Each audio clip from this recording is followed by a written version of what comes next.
donc je suis Frédéric Hansen, je suis mytiliculteur dans l'Aberbenois. J'ai repris l'entreprise familiale il y a quelques années là, et nous produisons environ 150 à 200 tonnes de moules par an. Et depuis quelques temps, en fait, on s'est rendu compte qu'on avait une production de naissains beaucoup moindre, et notamment on mettait en cause beaucoup les dorades, mais finalement c'est les goélands qui nous attaquaient toute notre naissin de moule. Alors les sternes ont toujours niché, alors ça fait quand même quelques années, mais il y a toujours eu que quelques couples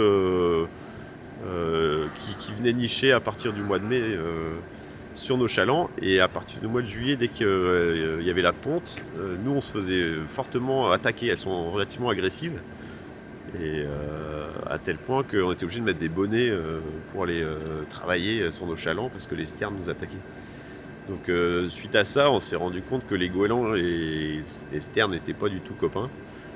Et les sternes ont toujours pris le dessus sur les goélands. Et donc on s'est demandé s'il n'y avait pas moyen de chasser nos goélands qui prédataient nos moules avec ces petits sternes, quitte à les aider même dans le processus de nichoir en fait. Et du coup c'est d'où est venue l'idée en fait de condamner une de nos barges et de la aménager pour attirer le plus possible de sternes.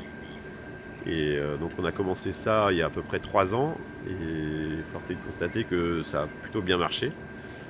Alors Ouais, l'année suivante on a continué, on a aménagé un peu plus la barge, notamment en apportant beaucoup de coquilles vides, ou pas mal de petits déchets de goémons dont elle pouvait se servir pour faire des nids.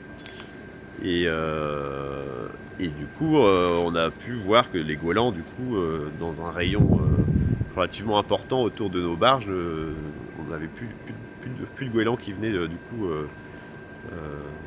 s'installer sur les barges. Du coup, petit à petit, en fait, on a déplacé la barge sur notre concession de naissin de moules.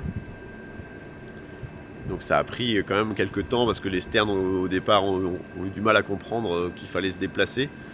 Mais voilà, on l'a déplacé à peu près de 200-300 mètres, et en quelques semaines, en fait, elles ont vite pris le pli. Elles sont allées sur le nouveau site, donc le site de, de, de pré-grossissement en fait, des moules du naissin. En fait. Et comme la nature est bien faite, en fait,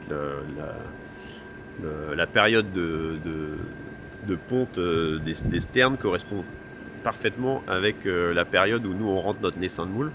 Du coup c'était juste le bon timing. Donc en fait à partir du mois de mai jusqu'à à peu près fin juillet, en fait on a exactement la même phase avec les sternes. Et puis à mesure des ans, en fait on a constaté que en fait avant on comptait pas notre naissin de moule, et finalement on a une machine qui compte bien maintenant, et on s'est rendu compte que depuis que les sternes sont là, et chaque année, de plus en plus, en fait, on fait une récolte d'à peu près une cinquantaine de tonnes de naissins.